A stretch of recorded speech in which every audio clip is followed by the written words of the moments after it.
Social మీడియాలో ఎక్కువగా వినిపిస్తున్నటువంటి talk ప్రకారం SSMB 29 కథలో భారతీయ పురాణాల కనెక్షన్స్ కూడా ఉంటుంది అని, మహేష్ బాబు పాత్ర హనుమాన్ ప్రేరణతో ఉండబోతుంది అనే వార్తలు గుప్పుమంటున్నాయి. ఈ మూవీని రాజమౌళి 2 భాగాలుగా రూపొందించనున్నారని 2027, 2029లో విడుదల చేయనున్నట్లుగా తెలిపింది.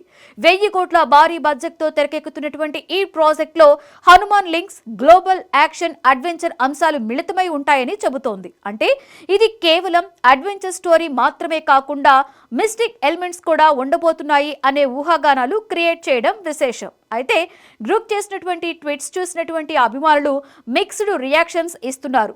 కొంతమంది ఇది ఖచ్చితంగా నిజమేనని భావిస్తుంటే, మరికొందరు ఇది కేవలం ఊహాగానం మాత్రమేనని అంటున్నారు. రాజమౌళి సినిమా గురించి అధికారికంగా బయటకు వచ్చేటువంటి అప్డేట్స్ తక్కువగానే ఉంటాయి. కానీ ఆయన ఇప్పటి వరకు చేసినటువంటి సినిమాలను చూస్తే పురాణ గాథలు, ఫిక్షన్, అడ్వెంచర్స్ లాంటి అంశాలను కలిపి గ్లోబల్ ఆడియన్స్ ను ఆకట్టుకునేలా రూపొందిస్తారని స్పష్టమవుతోంది. మహేష్ బాబు కెరియర్ లోనే ఇదొక టర్నింగ్ పాయింట్ లాంటి సినిమా అవుతుంది అని చెప్పడంలో సందేహం లేదు.